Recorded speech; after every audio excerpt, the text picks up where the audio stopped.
तिवसा बसस्थानक परिसरात सिमेंट काँक्रिटीकरणाचे काम पूर्ण झालेले आहे।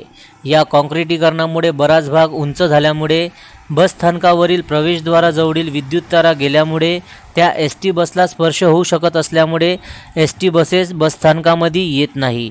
हा प्रकार मागील काही दिवसापासून सुरू असल्यामुळे प्रवासी वर्गांची तारांबळ उडत आहे।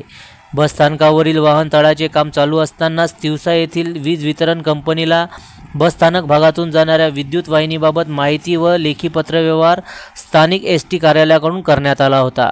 मात्र वीज वितरण कंपनी वेगवेगळी कारणे सांगून एसटी महामंडळाची दिशाभूल करत असल्यामुळे आज 3 महिन्यापासून एसटी आगारात येत नसल्यामुळे राष्ट्रीय महामार्गावर प्रवाशांची चढ उतार करावी लागत आहे। त्यामुळे वाहतुकीला धोका निर्माण झाला आहे। यातच ऑटो प्रवासी वाहने प्रवासी गर्दीत उभे ठेवत असल्यामुळे बस चालकाला ठिकाण सोडून मागे पुढे गाडी उभी करावी लागते। यामुळे प्रवासी वर्गाची मोठ्या प्रमाणात धांदल होत आहे।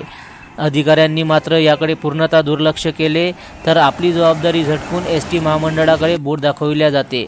एसटी महामंडळाने वितरण कंपनीले सांगितल्याप्रमाणे 99,000 रुपयाचा भरणा देखील केला होता। याप्रमाणे अधिकारी यांनी पत्रव्यवहार सुद्धा केला होता। महामंडळ व वीज वितरण कंपनी यांच्यात समन्वय नसल्यामुळे मात्र याचा फटका प्रवासी वर्गाला बसत आहे। अमरावती व नागपूरकडे जाणाऱ्या नागरिकांना राष्ट्रीय महामार्गावरच वाट पाहत उभे राहावे लागते। प्रवासी वर्गाची गर्दी लक्षात घेता बस लांब अंतरावर उभी राहते, त्यामुळे प्रवाशांची धांदल उडते। तर प्रायव्हेट वाहने या ठिकाणी थांबत असल्यामुळे मोठा अपघात होण्याची शक्यता देखील वर्तवली जात आहे। जनसमर्थन न्यूज, तिवसा।